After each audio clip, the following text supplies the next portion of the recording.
Hi, another good day. Okay, today samahan niyo ako na magkaroon ng ganap. Taray, may pagganon, ganap, syala. Charot lang, hindi. Pupunta kami ng gym ngayon kasi maulan.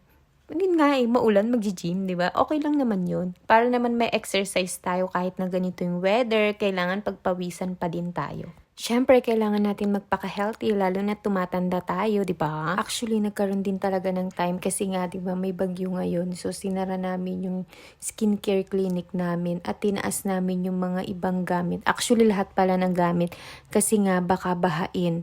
In case man na umabot sa skincare clinic namin, yung baha is ready kami. Para na lang din walang masirang gamit, walang masayang, kesa naman matapon, di ba? Or papalitan. Siyempre, ang laking expenses na naman ng ganong klaseng sitwasyon. Actually, sa ibang part ng Olongapo, binaha talaga as in, kaya nag-worry kami. Kaya maaga pa lang, talagang clinose na namin, inangat na namin lahat ng gamit. So, 2 days or siguro abutin natin 3 days na isara hanggang maging okay siya. Anyways, nandito na kami sa gym. Actually, kaya mo naman talaga siyang lakarin. Siguro 15 to 20 minutes or kung medyo mabagal ka maglakad, nasa 30 minutes mo siyang kayang lakarin. Since naman umuulan, syempre mag-tricycle naman tayo. Ngayon nga parang wala pang tao dito sa gym. Siguro kasi nga maulan. And mas gustong magstay na lang sa bahay ng iba. Pero minsan naman kahit naman umuulan, mas marami ang tao sa gym kasi hindi ka makapag-walk, hindi ka makapag-jog, 'di ba? So yung jogging kasi nga umuulan. So mas maganda talaga nag-gym kapag ganito din yung weather. Alam nyo ba, 1 month akong nag-enroll dito sa gym. Pero siguro sa isang linggo, nakakatatlong beses, nakakadalawang beses ako. Minsan isang linggo akong absent kasi nga marami din kaming ginagawa. Maganda rin siya matuloy-tuloy mo. Alam mo, lalo na pag marami kang ginagawa, tas feeling mo stress ka. Nakakalimutan mo yung mga iniisip mo pag nag-gym ka. And alam nyo ba, first time ko kayang mag-gym kasi dati nahihiya ako. O kaya baka mamaya mali yung gawin ko. O kaya kasi minsan parang, di ba, mostly kasi ang mga nag-gym is mga lalaki. Parang nahihiya ako, na naiilang ako, ganun.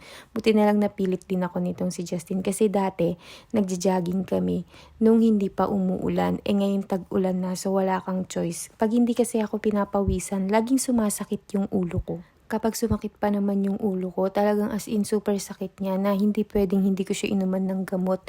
Hindi umi-effect sa akin yung more water, tas kailangan ko magpahinga.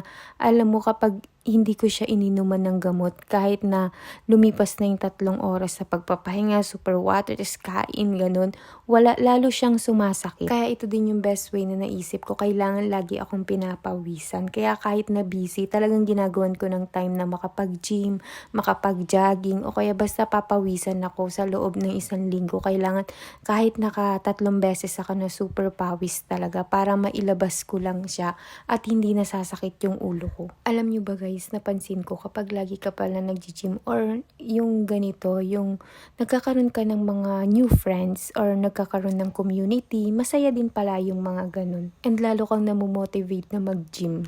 Hopefully matuloy-tuloy ko siya. Pero alam mo, mas preferred ko na mag-jogging siya sa labas. Mag-jogging sa outside world. Charot!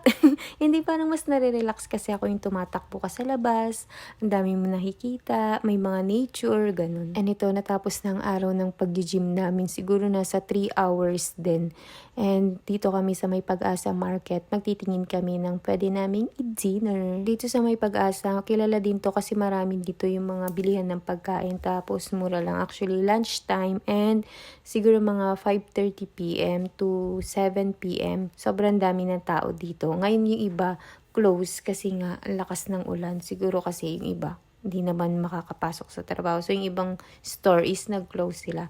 Marami ditong bilihan. May mga burger, tis mga ulam. Pero kami bibilhin namin ngayon is, ang magiging dinner namin, naisip na lang namin is tacos. Since 200 pesos lang pala yung dala namin cash. Yung tacos naman is 80 pesos isa. So, dalawa yung bibilhin namin. So, 160 siya. Meron pa kami naiwan na 40 pesos.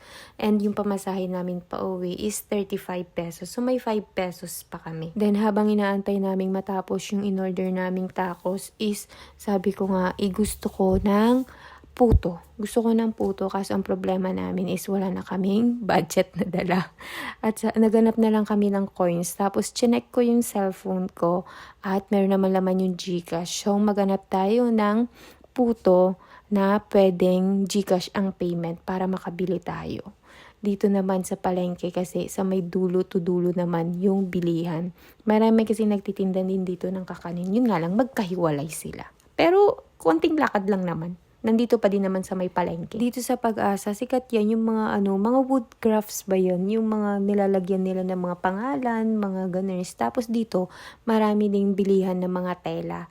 Dito kasi maraming patahian. So kung mga naghahanap dyan ng mga tela, mga ginagawa nila sa pang-gowns, mga ganon, o sa mga uniforms, dito yun sa may Pag-asa. Actually, dito lang naman talaga din yung nare-recommend ng iba. Kasi marami ditong mga mananahi. Dito sa Olongapo, alam nyo, 3 yung palengke. Isa dito sa may Pag-asa Market, yung isa sa may bagong palengke, yung isa sa lumang palengke. Dun mura talaga yung mga bilihin, lalo na yung mga gulay. Alam nyo yun, kapag madaling araw, ang sarap mamili.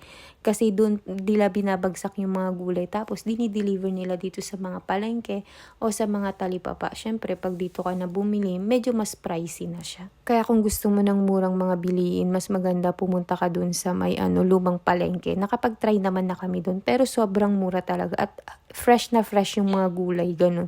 Pati mga isda, mura din dun. O, di ba, may mga fruits din dito, mga gulay. Yun nga lang kasi, dun sa kabilang unang pinuntahan namin is dun talaga yung mga parang mga karinderya. At ito naman yung mga bilihan ng mga kakanin. Sa umaga marami silang paninday. Ngayon kasi, kaya konti na lang kasi hapon na to. Halos magagabi na nga. Pero yung ibang mga nagtitinda, nakikita nyo, nagluluto pa din sila ng puto. Siguro may mga order. Dito ako mamimili kay ate. Kasi alam nyo ba, dito kasi nakakapagbayad ako ng GCash sa kanya. Since wala na nga tayong natirang budget na dala, 5 pesos na lang yung coins natin, pumayag naman siya na GCash. Buti na lang kasi gusto ko ng puto. At tiningnan ko naman, mainit pa. Actually, kinapa ko, pero naka-plastic naman. Bagong luto din yung puto nila. Ito na yung magiging dinner natin, yung tacos at puto. And siya nga pala, thank you sa mga nanonood. Bye!